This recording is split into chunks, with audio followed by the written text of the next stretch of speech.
सूरदास जी महाराज श्रीधाम वृंदावन में रहते थे। उनको दिखाई नहीं देता था सूरदास जी को, लेकिन नित्य श्री बांके बिहारी जी के मंदिर में जाते थे। एक दिन किसी ने कहा कि आप तो अंधे हैं, आपको तो दिखाई भी नहीं देता है, क्या करने मंदिर में रोज चले आते हैं? सूरदास जी बोले, मैं अंधा हूं, लेकिन जो मंदिर में बैठा है वो अंधा नहीं है, उसको दिखाई देता है ना, मैं नित्य आता हूं यहां पर है? एक दिन रात्रि में श्री ठाकुर जी के मंदिर के बाहर सूरदास जी बैठे थे। और आप सब जानते हैं वृंदावन में रात्रि में भगवान सूक्ष्म रूप से नित्य रास होता है वहां पर निधिवन में। निधिवन में न हो, निधिवन में नित्य रास होता है। तो श्री सूरदास जी भगवान श्री ठाकुर जी के मंदिर के बाहर बैठे थे और रात्रि में, मध्य रात्रि में मंदिर का गेट खुला और उस गेट से युगल सरकार बाहर निकले। प्रभु मैया के साथ मां राधा का हाथ पकड़े कन्हैया बाहर निकले।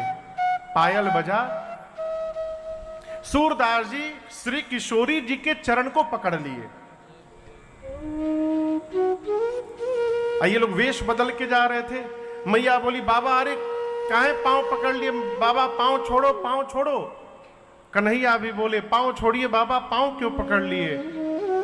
सूरदास जी बोले, बड़ी मुश्किल में तो पकड़ में आए हो और कह रहे हो छोड़ दो, कैसे छोड़ दो? अंत में ठाकुर जी ने पूछा, अच्छा आप चाहते क्या हैं? सूरदास जी बोले, प्रभु ये नेत्रहीन आज आप युगल सरकार का दर्शन करना चाहता है, हम आपको देखना चाहते हैं प्रभु।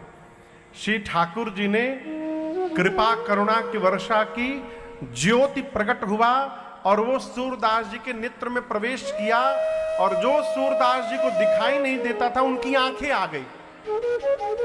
आंखें आई, खूब दर्शन किए ठाकुर जी का और मैया का। दर्शन जब प्राप्त हो गया, भगवान चलने लगे मैया के साथ तो दौड़ के फिर पांव पकड़ लिए। भगवान पूछे, अब क्या हो गया? आपके नेत्र नहीं थे, नेत्र मिल गया, दर्शन मिल गया, अब क्या चाहिए? सूरदास जी बोले, प्रभु एक और कृपा कर दीजिए। क्या कर दूं? मैं पहले जैसा था वैसा मुझे बना दीजिए, मुझे फिर से अंधा बना दीजिए। भगवान बोले, अरे बाबा आपको नेत्र नहीं था, नेत्र मिल गया, आप कह रहे हैं फिर से अंधा बना दीजिए? सूरदास जी बोले, नाथ